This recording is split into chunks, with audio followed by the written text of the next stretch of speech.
This is a kid's bike suitable for a 7 to 10-year-old, depending on their height. There's a few really nice things about this bike. Firstly, it's pink, so you know it's going to go fast. The second thing is, I can tell this is a girl-specific bike, not by the colour, but by the brand. The Liv brand is specifically made for girls or women, and I'm actually going to show you a road bike later, which is just made for women. And that comes down from this top tube here as part of the frame. It's a fair bit lower than a boy's or a man's bike, so it's something to take note of if you're going to buy your daughter or niece or anything like that a bike. So that's really good.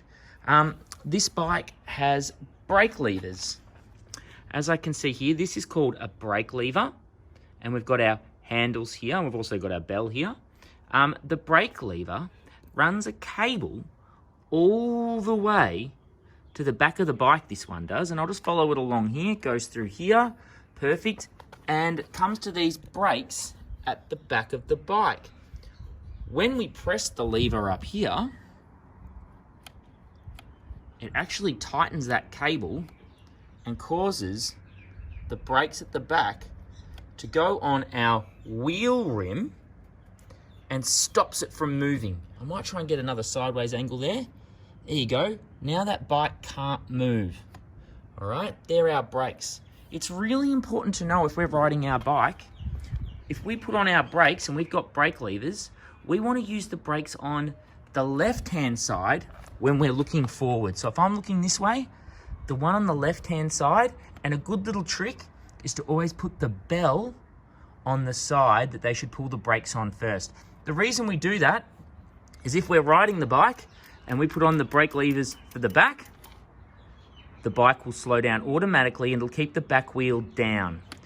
If we're riding along and we use the right-hand side levers, there's a chance that they will fly over their handlebars, as all the weight will transfer forward because that's where the force is of the braking. All right, down here we'll do a couple of other little bike parts. Now, everyone's probably heard of the bike seat. This is the bike seat here. It comes down here. We have the crank. This is called the crank here, all right? And this is called the pedal. You would have seen pedals like this before, I'm sure. This bike also has a bike stand, which if we put this down, this will allow the bike to stand up by itself. It's no longer leaning on the fence, okay? You might hear someone say the words bike wheel. Now, I don't want you to get confused. This is the bike tire. This is the bike wheel. It's got a rim, it has spokes, it's got what we call a hub in here.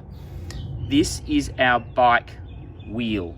Our bike tire is the rubber part here. So don't forget that. We pump up our tires by undoing our little valve here. And there are two types of valves you can get. This is the standard one on kids' bikes. All right.